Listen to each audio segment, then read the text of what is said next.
Okay, Coach, opening statement on this past week, or I guess Sunday, if Yeah. you will, for the Lumberjacks. Yeah, it was a really good performance, especially going down. It's a long way down into the valley and to play to UTRGV, and especially in that they were unbeaten in conference and unbeaten at home. I think, but definitely unbeaten in conference and going down there and having a really really good performance. We felt like we let some chances go over the last couple of weeks, and so it was good to put some away. And we still felt like we missed some chances that we should have scored on Sunday. But overall, the performance was really really good, especially when you have four different people score, with some other assists and everybody else who chipped in there. I think it was a really good performance.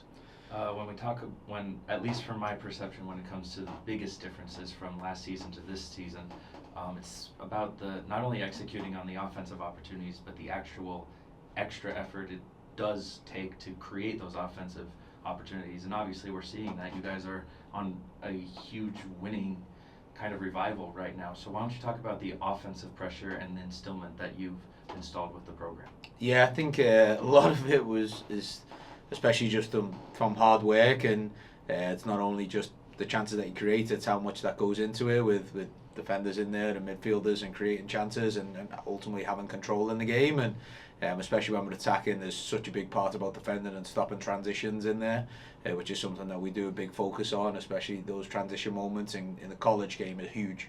That's something that we've massively improved on. Still got some way to go on it, but it's a big focus of ours. But I think what we've instilled is just freedom in our players, that we don't have any structure in the attacking third really.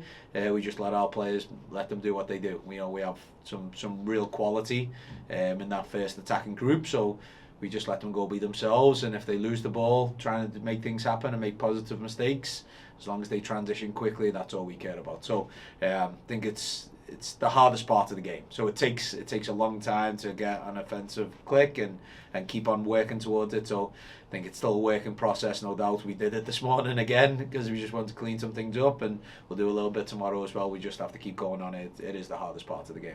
We've talked about it a little bit off camera, but the way that the conference schedule lined up, 3 on the road, Yep. then a little bit of a homestand, then another trip at home, or another road trip, and then finishing out the season. Now you're at the part where you are back home, Yep. 3 straight, but then 2 this weekend on Friday and Sunday. Why don't you preview those matchups? Yeah, we're excited. It's been a long time coming. And looking at it, we've played 10 games now, and 7 of them have been on the road through weather and all other sorts of cancellations. So it's nice to finally play at home again, especially 2 back to back, which it's been a while for that as well. But I think the first one, the way it sits in conference right now, 1-2 against Southeast Louisiana, and they're a really good team, really organised, good on the attack, good on the counter attack, good in possession. Nathan there's a really good coach, so they've got those guys playing really really well. So Friday's definitely going to be an exciting one.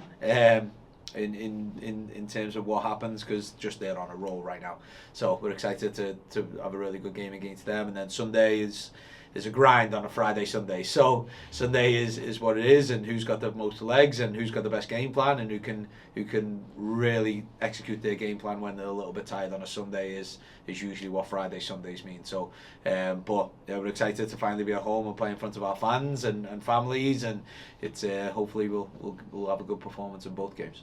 And I know we're recording this on a Tuesday, but backtracking, last week it was a very successful week for SFA athletics across the board. Volleyball picking up 2 wins, you guys being able to win on Sunday, and then football as well, kind of being able to win on Saturday. Talked to Carthel and D Hump in their weekly pressers about this too, but wanted your perspective on how big is it when a lot of the athletic department is consistently winning and showing out from an athletics standpoint. Yeah, absolutely. I mean, I think I think overall it's no surprise that Debbie's winning, right? It's not really a surprise that she's winning with her program and what she does, which is an unbelievable job.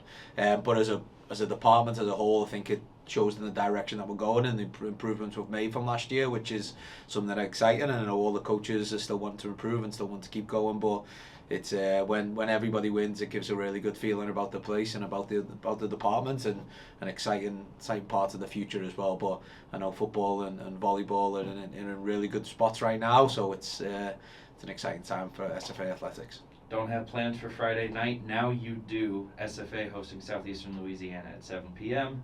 and then a Sunday night action, or Sunday midday action against Corpus Christi at the SFA soccer field. Coach, going to be some fun ones. Thanks for No the time. doubt. Thank you. Action.